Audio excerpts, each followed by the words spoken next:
Welcome back to One About Nutrition. I'm Brian Richardson, sitting in for Steve Casper today. And with me, of course, as always, the host of the show, David Gall from O'Fallon Nutrition. And tell me a little bit about what it is that we've been talking about, the migraines. And we've been talking about things that people are doing. And of course, you know, obviously, you see your doctor if you're having pain in your head. Sure. That's a good thing. Sure. But what are some of the things they can do to maybe alleviate, having these symptoms? Right. Well, great question, Brian. And as we talked about in part one, we just wanted to have a brief review. There can be some diet factors, so reduction of sugar in particular, I think, can be helpful, and reduction of inflammatory fats like your canola oil and vegetable oil, your omega-6s. A lot of folks have heard of them. And of course, if you think you may have a food allergy or sensitivity to something as common as wheat or even dairy or anything else, if you think you have a food allergy, it's quite possible that if you also suffer from migraines, that it may be something that contributes or possibly triggers them. So bear that in mind if you're listening out there. And then we talked a little bit about the concept of rebound headaches after using drugs like acetaminophen and ibuprofen regularly. So that's a big factor that folks want to remember, which is that if they're using these medications more than 2 to 3 times a week on a regular basis, there is a phenomenon known as rebound headaches, and you can Google this and find it all over the place. It's medically well known.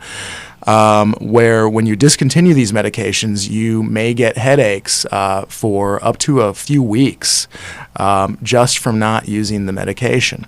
If you're interested, you can Google Life Extension Foundation and migraines. You'll find a great article on migraines by the Life Extension Foundation, and it covers that phenomenon in detail with information about how to determine if it might be affecting you.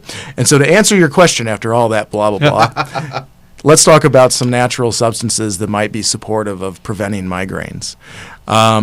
Classic, famous thing that a lot of folks have come in over the years to the store for is vitamin B2, otherwise known as riboflavin.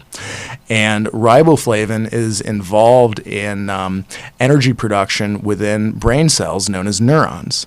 And one of the hypotheses behind migraines is that there's been some research into whether there's a lack of cellular energy within these brain cells called neurons. And it turns out that with some migraines there is. They can actually track this with the migraine sufferers and see a drop in this preceding migraines. So vitamin B2 at high doses, the studies have looked at 400 milligrams once or twice a day, which is quite a bit more than most people would take. Seems to show a significant reduction in migraines. You'll find different statistics from different studies, but around 50% fewer migraines in the folks who do that daily. Will it make me smarter? I hope so. It couldn't make me more energy in the brain. For me, yeah. Yeah, definitely. And of course, some folks do B complexes or a multivitamin, which we mentioned earlier, and B2 is found in multivitamins. So you do get some there, and that's where, just even reduction of sugar and maybe including a multivitamin can be something that, is supportive. So we want to focus today on an herb called butterbur. Butterbur has been in use since the late 1980s in Germany. The Germans have done probably the most research on it. And it is part of what they call Commission E in Germany, which is similar to a prescription drug standards for certain herbs that the Germans have come up with. And it's very, very strict. There's only somewhere between 10 and 20 herbs that fall under this Commission E status in Germany. And they've gone through the equivalent of Germany's drug approval process. And they are only given out as a prescription. So in Germany, butterbur is a prescription-only compound.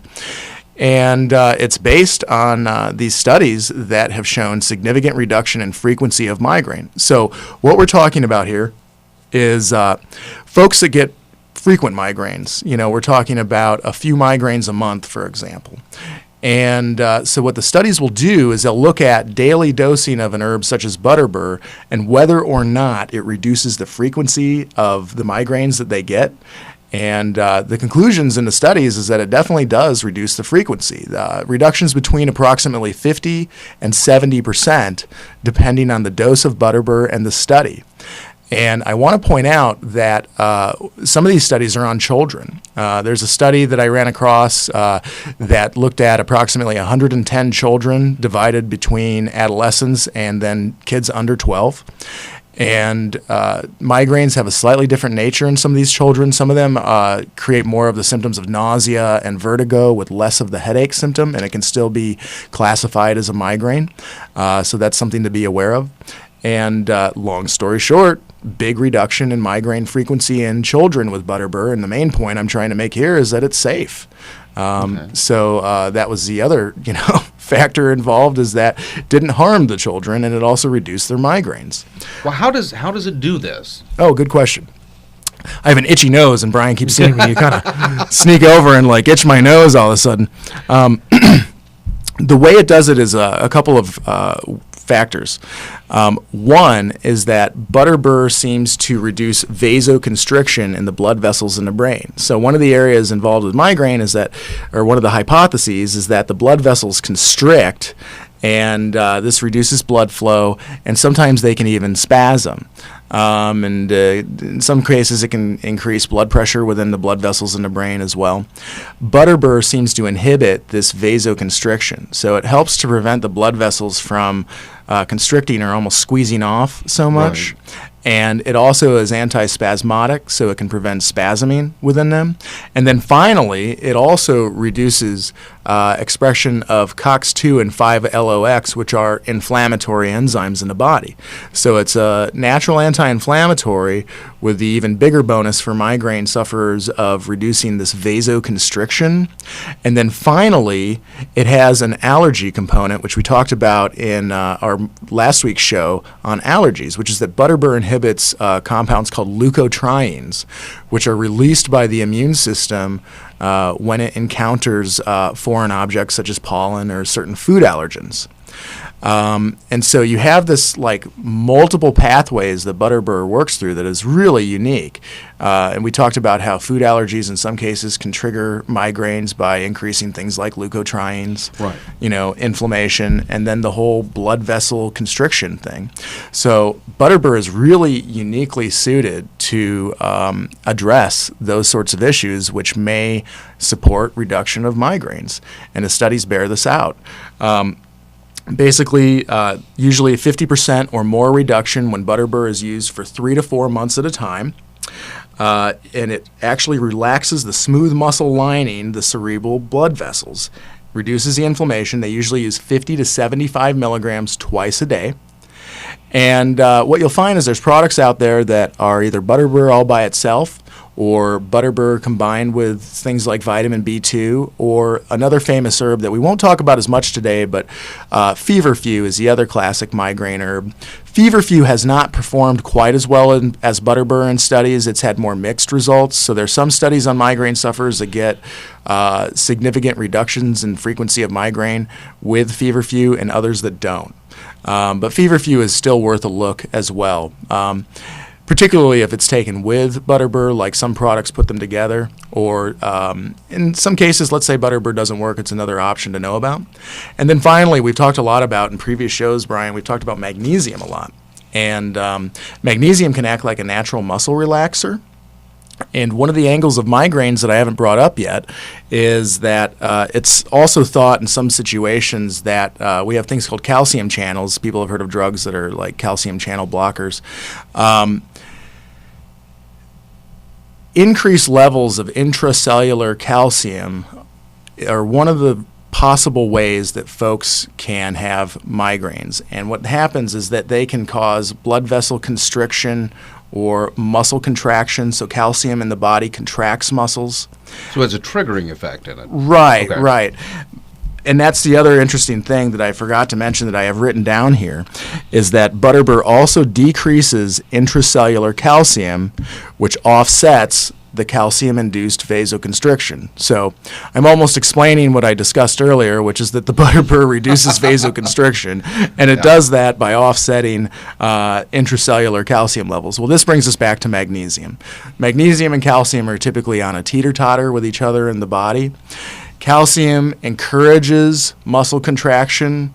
Magnesium is the opposite. It helps break that contraction. So if we're dealing with, for example, tight muscles in the head or constricted blood vessels, it makes sense nutritionally that magnesium might offset some of that by actually supporting relaxation of these blood vessels or muscles. And magnesium is very famous for reducing high blood pressure, for example, and so that's a classic example of it reducing this vasoconstriction. Okay. So blah, blah, blah, my point is magnesium ought to help too. So main supplements to consider if you're dealing with migraines or want to support reduction of them would be vitamin B2, magnesium, omega-3 fats in order to help support your body's production of natural anti-inflammatory prostaglandins. And then we can consider herbs such as butterbur or feverfew, as well as your classic anti-inflammatory herbs such as ginger, turmeric, etc. White willow bark is a great one that Brian mentioned during our break. That's where aspirin comes from. And it's another good one that some folks use on headaches all the time. So hopefully this helps folks and makes a little bit of sense. What we're talking about is reducing some of the things that can trigger it, like sugar, inflammatory fats, things like white flour, potential food allergens, as well as alcohol. And then being aware that if you take NSAID medications or, basically pain relievers all the time, you can actually create situations where you have rebound headaches. So they're probably smarter to use less frequently. And then consider natural alternatives and perhaps things like basic nutrients such as magnesium or vitamin B2 that can easily be deficiencies in many people, and play a role in the case of relaxing blood vessels, especially in the case of magnesium or energy production within the brain, vitamin B2. And then finally, butterbur has a number of clinical studies behind it where it reduces frequency and severity of migraines in study after study. So it's really worth Googling, folks. And of course, at O'Fallon Nutrition, we sell these things. We sell B2, we sell magnesium, we sell butterbur. And last week we mentioned that butterbur, because of this leukotriene connection, is also useful for hay fever or rhinitis. So bear that in mind as well.